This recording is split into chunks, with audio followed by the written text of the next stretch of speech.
Ever since one of my best friends showed it to me, I have been so enraptured by it. 2001: A Space Odyssey. I didn't understand how I could watch a space pod slowly descend on a platform and yet be so radically fixated on the screen. Stanley Kubrick truly is a master of hypnotizing his audience. But then the weed-fueled ending happened, and all I could think was, what the hell did I just watch? It is indeed the most intriguing sci-fi film ever conceived. I didn't realize the deep symbolic themes then, but recently when I sat down to watch it again with another friend, as the credits rolled I nearly fell out of my seat when the words "Thus spoke Zarathustra" appeared on the screen as the title for the movie's central theme. The song was composed by German composer Richard Strauss in 1896, inspired by the book of the same name by Friedrich Nietzsche, and Kubrick, with his co-writer Arthur C. Clarke, was equally motivated to make his movie. It is here that I realized that I had always been an existentialist, even before I studied the topic. But first, let's go back to the beginning. From the dawn of civilization, we believed that we were the center of the universe. It was thought that man was created in the image of God. Humans stood apart from the beast as the glory of God. The stars, sun, and moon were shown to him and rotated around him. But the arrogance was soon overturned when science began answering questions previously only lauded to religion. It was found that man was not the center of the universe. Copernicus displaced the Earth from the center and replaced it with the sun. Galileo looked through a telescope to observe many galaxies far beyond the heavens and discovered that we are not the only ones, for we only exist on a speck of dust in the vast expanse of the cosmos. But then everything changed forever when Darwin published his theory on how humans are no different from the common animal and evolved by natural selection, independent from any higher power. Recent advancements seem to confirm Darwin's theory, as we find that humans share much of their DNA with chimpanzees. In 1882, this led Nietzsche to cry, "God is dead, God remains dead, and we have killed him." If you've seen my previous videos, The Latter-day Saint Who Cried God is Dead and Death Note, A World Without Justice, you should know the philosophical implications of Nietzsche's declaration, how the death of God would cause humanity to turn towards nihilism and despair. Unlike most atheists, Nietzsche knew and feared the worst. Since man had been so heavily tied to God since his dawning, suddenly eliminating God from the equation would leave morality without a base. Without God, morality consists of procreating and doing whatever it takes to keep yourself and your posterity alive. There is no stopping me from killing another person to ensure that. Indeed, it was Dostoevsky who explored this type of morality in his book Crime and Punishment. In the book, the main character reasons with himself to kill a rich, greedy, abusive woman who is near the end of her life so that he can use her money for better things. Here we get the famous quote, "If there is no God, everything is permitted." Without God, humans are reduced to their basic animalistic instincts, like the shark which devours its own young. Mother Nature, without Father God, paints a bleak, chaotic world in which only the strong survive and prey on the weak. And indeed, this is what we observe with the apes at the beginning of 2001: A Space Odyssey. So being an atheist, what was Nietzsche's solution to the death of God? Many people don't want to acknowledge it, but at some point, we must look down at our hands and realize that they are stained with the blood of God, and that we have replaced him with false gods. Gods which lack body, parts, or passions. Gods which cannot see, hear, taste, smell, or reason. Such as the god of pornography, the god of alcohol, the god of tobacco, the god of drugs, the god of celebrity culture, the god of social media, the god of streaming services, the god of video games, the god of fast food, the god of comfort, and so forth. Some atheists want to leave the center as a void without any god, but mankind cannot help but worship and replace God. Others attempt to worship God, but only worship his rotting corpse instead. We have become addicted to these false gods. We have become enslaved. We do what we can to filter out the reality that our lives are genuinely meaningless, doing what we can to avoid suicidal thoughts. And in our self-pity, we attempt to rationalize our current state with what Nietzsche calls slave morality. These he would call the last man. Indeed, the last man should be the last of his kind, or he will be the last of all mankind. He might ask deep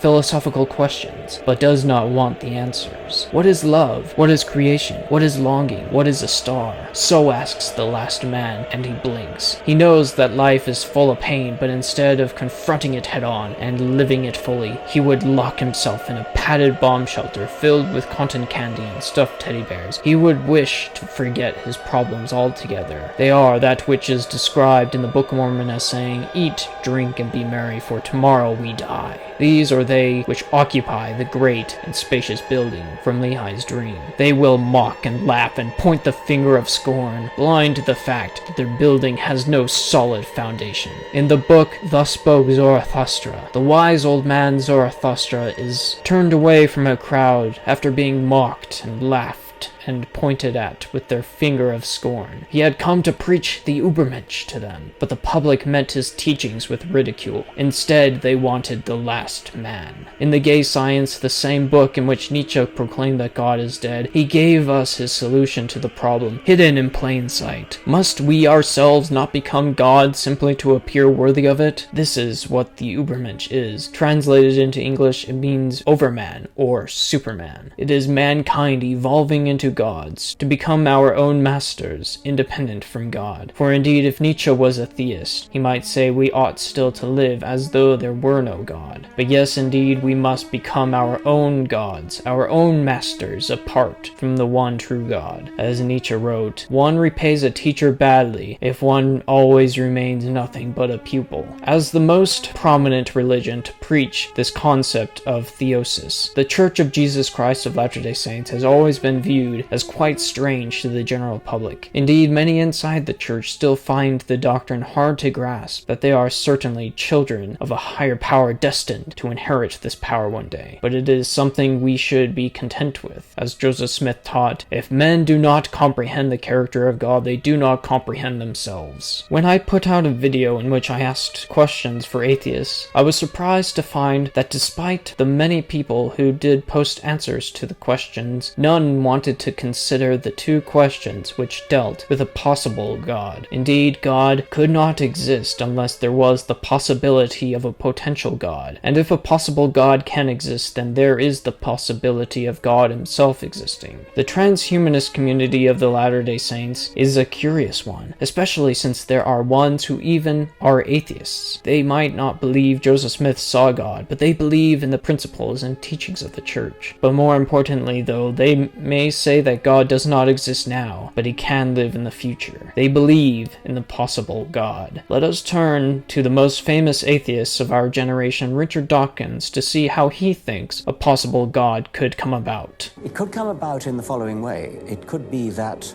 at some earlier time, somewhere in the universe, a civilization evolved by probably some kind of Darwinian means to a very, very high level of technology, and designed a form of life that they seeded onto perhaps this planet.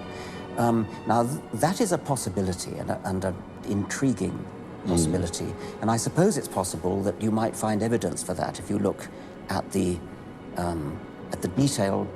details of biochemistry, molecular biology. You might find a signature of some sort of designer. Compare that to what Joseph Smith taught in the famous King Follet discourse. God himself was once as we are now, and is an exalted man, and sits enthroned in yonder heavens. That is the great secret. If the veil were rent today, and the great God who holds this world in its orbit, and who upholds all worlds and all things by his power, was to make himself visible, I say, if you were to see him today, you would see him like a man in form, like yourselves in all the person, image, and very form as a man. For Adam was created in the very fashion, image, and likeness of God, and received instruction from, and walked, talked, and conversed with him, as one man talks and communes with another. I care not for how legitimate Charles Darwin's claim that we evolved from apes is, for all I care about is the future of our species. Let it be valid if it is, even if we one day discover that missing link to connect the dots. But Nietzsche himself seemed very fond of the claim. Let us now turn back to 2001: A Space Odyssey. The film begins with the dawn of man, back when we were without God as apes, animalistic and primal. The world they occupied had danger all around every corner. A rival tribe comes and kicks them off of their waterhole. Then, while wandering the wilderness, they come across a mysterious monolith, so enraptured by it that they begin to worship it. One picks up a bone and starts playing with it, and discovers the first tool. He uses it to reclaim his tribe's lost waterhole. He throws the bone in the air, and in its descent, it becomes a spaceship in the match cut. The monolith appears to be a piece of alien technology far beyond our understanding, which has the power to advance the evolution whoever comes in contact with it. The next time humans come into contact with the object, they uncover it on the moon. Instead of being in awe and admiration of the monolith the way the apes were, they decide to take a group photo with it as if they had just caught and conquered it like a fish. But the monolith rejected them. This suggests that the more intelligent humans become, the harder it is to be mystified. But we should never lose our childlike sense of wonder, no matter how brilliant we become, or we too may be rejected from evolving further. Nietzsche teaches us that man is something to overcome. You must learn to overcome yourself to become Ubermensch, or if you are a woman, an Uberfrau. He writes, "Man is a rope stretched between the animal and the Ubermensch, a rope over an abyss, a dangerous crossing, a dangerous on the way, a dangerous looking back, a dangerous trembling and halting. What is great in man is that he is a bridge and not a goal. We are constantly struggling between the worm and the God inside us, truly a rope between the most excellent version of ourselves and the most feral, between realizing being children of God or succumbing to what the Book of Mormon calls the natural man, for the natural man is an enemy to God." A curious thing is that we share over 98% of our DNA with chimpanzees, yet we are vastly superior in our intelligence. As Nietzsche wrote, "What is the ape to man? A laughingstock, a thing of shame, and just the same shall man be to the Ubermensch, a laughingstock, a thing of shame." And yet, only a 1 or 2% difference in DNA is responsible for human superiority in intelligence compared to the ape. Neil deGrasse Tyson once contemplated, what would an extra 1 or 2% do to us? What if we had an extra pair of chromosomes, giving us 46 plus 2? Maybe everything that we are that is not the chimp is not as smart compared to the chimp as we tell ourselves it is. Maybe the difference between constructing and launching a Hubble telescope and a chimp combining 2 finger motions as sign language, maybe that difference is not all that great. We tell ourselves it is, just the same way we label our books optical illusions. We tell ourselves it's a lot. Maybe it's almost nothing. How would we decide that?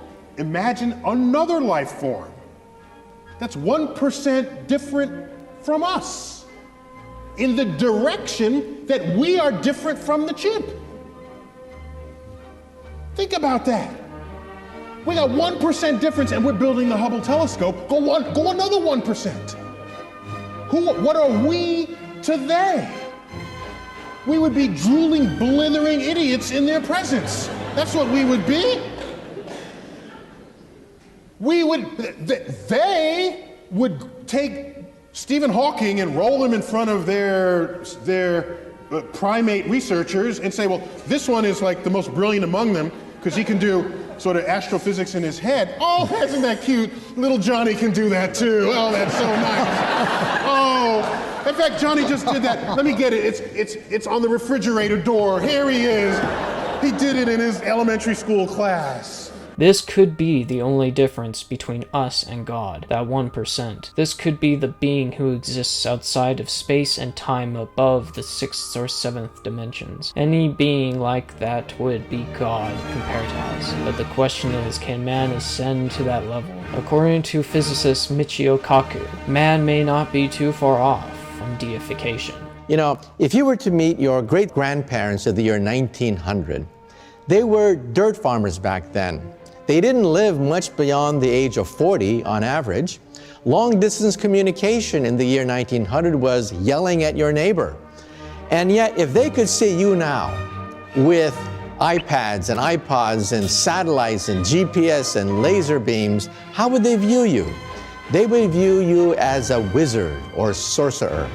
However, if we can now meet our grandkids of the year 2100, how would we view them? We would view them as gods. Like in Greek mythology, Zeus could control objects around him by pure thought, materialize objects just by thinking. And their perks being a Greek god, Venus had a perfect body, a timeless body, and we are beginning now to unravel the genetics at the molecular level of the aging process. And then Apollo, he had a chariot that he could ride across the heavens. We will finally have that flying car that we've always wanted to have in our garage. By the year 2100, we will have the power of the gods. To paraphrase Arthur C. Clarke, any sufficiently advanced technology is indistinguishable from divinity. Let us now compile everything we have discussed thus far into the final act of 2001: A Space Odyssey. The last act sees a crew of astronauts on their way to Jupiter with their companion AI HAL 9000, the most advanced artificial intelligence ever created. One, we are told, has never made an error. The crew doesn't seem to fully understand why they were sent on a mission to Jupiter. They simply exist in the vast, cold, dark void of space, hardly working until something goes wrong. They will play chess, eat baby food, watch TV, sunbathe, watch birthday telegrams, run in a circle, etc., living very mundane, unconscious lives. Their lives are meaningless, relying wholly on HAL 9000 for operating the ship to Jupiter and keeping them alive. The circle which the man runs around calls to mind Nietzsche's eternal recurrence, a curse in which an individual is cursed to run in a loop forever with nothing new in it, where every day is the same, never changing. A curse many in a modern capitalistic world feel all too well. A world where God is dead and nihilism is inevitable. Hal soon comes to believe that the lazy humans are more a hindrance than anything else, and the two humans outside their sleeping pods begin to doubt whether or not Hal is genuinely incapable of error. Hal plots to kill the humans by creating a false problem. It then deactivates the sleeping pods of the other humans and kills them also. When David Bowman is the only one left, he cannot re-enter the spaceship. In a desperate and dangerous attempt to re-enter, David shoots himself into an open airlock without his helmet, so he can climb inside and deactivate Hal. As David deactivates Hal, Hal begins to fake emotions of fear in an attempt to prevent David from turning him entirely off. No matter how hard it might be, if a man is to ascend to a higher plane of existence, he must rise above the technology he has become so reliant on, even that he had become like a small child. Or consider even also WALL-E, where the humans' reliance on technology has turned them into oversized infants who cannot move on their own. But indeed, we must rise above all that makes us last men and become Ubermensch. Man must rise above nihilism, creating meaning for himself through hard work and art, and walk a path that none but he can walk. One who doesn't allow anything to stand in his way. It is here that David enters the monolith, floating in space, and he has an exalting experience. He joins a room where the higher intelligence can observe him. He watches himself age, a paradigm all older people are all too familiar with. His wine glass shatters as his body decays, but then the monolith appears to him one final time as he lays dying in bed. He reaches out to it, like Adam reaching out to God in Michelangelo's creation of Adam. It is here that he overcomes himself and becomes the Star Child. He returns to Earth with the gospel of the Ubermensch, similar to a resurrected Christ, or as in Thus Spoke Zarathustra, when Nietzsche's Zarathustra came down from the mountains to preach to the masses below a message that would replace the real-world Zarathustra's teaching of the first monotheistic religion, where only God can be God. But indeed, the new message is that man man should rise above and become a god like his father, for indeed there can be unlimited gods. How is the Ubermensch achieved? Like the Star Child, we must be like little children and put off the natural man. For the natural man is an enemy to God and has been from the fall of Adam and will be forever and ever unless he yields to the enticings of the Holy Spirit and putteth off the natural man and becometh a saint through the atonement of Christ the Lord, and becometh as a child, submissive, meek, humble, patient, full of love, willing to submit to all things which the Lord seeth fit to inflict upon him, even as a child doth submit to his father. Or consider Nietzsche's 3 metamorphoses. When under the stewardship of a master, a student should begin as a camel, willing to bear all things and learn without question or complaint. He then should become a lion who wields the sacred no, questioning everything the master gives him. But he should be careful not to take up a new master and revert to a camel, which happens to many people. Few reach the final stage of the child, one willing to bear and grin at his own challenges and hardships, eternally curious, honest, and creative, in forging a path no one else has traveled. None but he could travel. Only then shall all of humanity spread upward and outward forever in an eternal progression. The child is innocence and forgetting, a new beginning, a game, a self-rolling wheel, a first movement, a sacred yes. For the game of creation, my brothers, a sacred yes is needed. The spirit now wills his own will. The world's outcast now conquers his own world. Thank you for watching. If you want to support my channel's growth, please feel free to like the video and subscribe. Tell me about it in the comments section, what I got wrong, and remember to keep it righteous.